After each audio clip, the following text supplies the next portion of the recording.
Now that I've been in a congregation for 3 years, I'm very excited about going back to seminary at some point and paying more attention in class.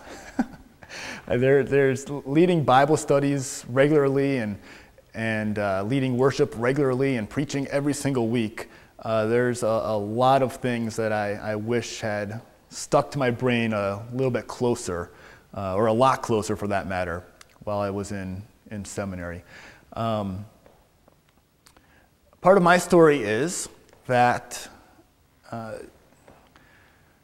before I went to seminary, there were very, very few sermons that I could actually remember and think back on about how they had any impact at all on my life. When I was in college in Boston, I was a graduate of the fine university, Northeastern University in Boston. We attended my campus ministry, went to University Lutheran Church in Cambridge, and everything was great there. I was actually a student representative on the council at University Lutheran. I was very welcomed, very supportive, everything was great. It's a pretty well-to-do congregation. It's not like money's just flowing out of that place, but they're making ends meet. My campus ministry had a big brother, little brother, big sister, little sister program with the youth group of Res Rocks, Resurrection Lutheran Church in Roxbury. The Roxbury neighborhood of Boston's a pretty beat-up neighborhood in the Boston city proper. And my little brother is 14 years old, African American. His name was Philip, and he had MS. And here I am. I'm 6'4", white, going to college, and I love to play basketball. What am I going to do with a 14-year-old African American boy who has MS? So I would go out and play basketball with him.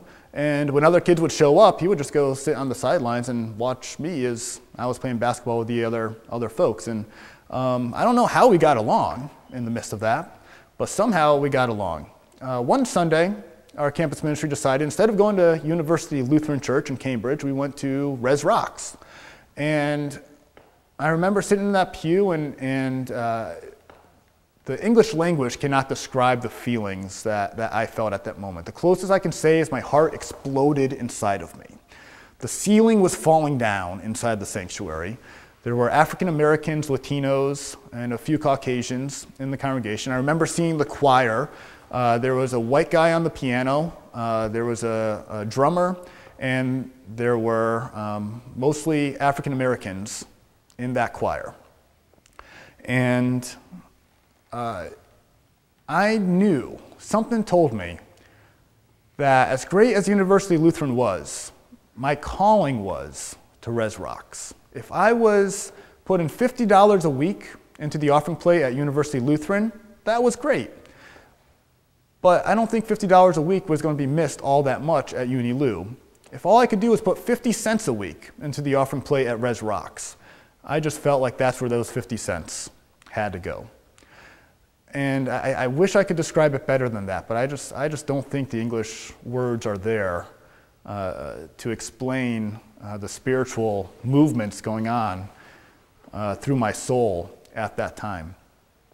That was towards the end of my time in college, and I couldn't quite figure out what was going on, but I knew I had to explore this further, and through many trials and tribulations, I walked away from engineering and went to seminary, and I went to Mediator Lutheran Church during a rotation my first year. And I saw a white guy on the piano and a guy on the drums and a whole bunch of African Americans in the choir, and I didn't even meet the pastor of the congregation, and I turned to my friend who brought me to church that Sunday.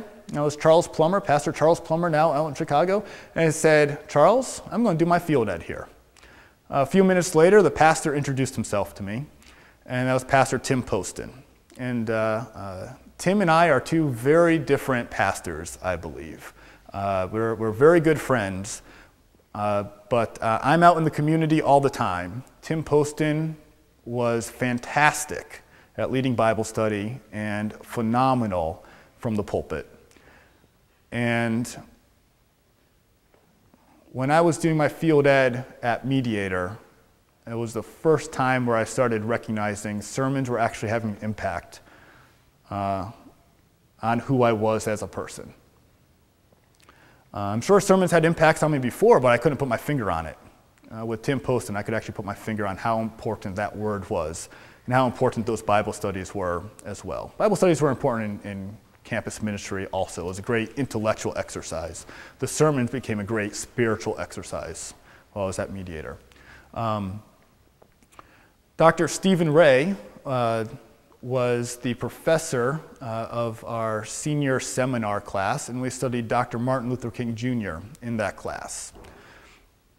And I started seeing just how powerful the written word and the preached word can be. And I was able to connect that with what I was experiencing at Mediator Lutheran Church and what I was experiencing in Katie Day's classes on civil engagement and community organizing. And that's formed how I believe I'm leading this congregation to be civically engaged, to care about what's going on beyond the walls of this congregation, to not just try to get butts in the pews so we get more dollars in the plates, but we're actually trying to be relevant to people's lives as we're trying to do a sustainable ministry in what seems to be a very hard place to be doing sustainable ministry, to be sustainable.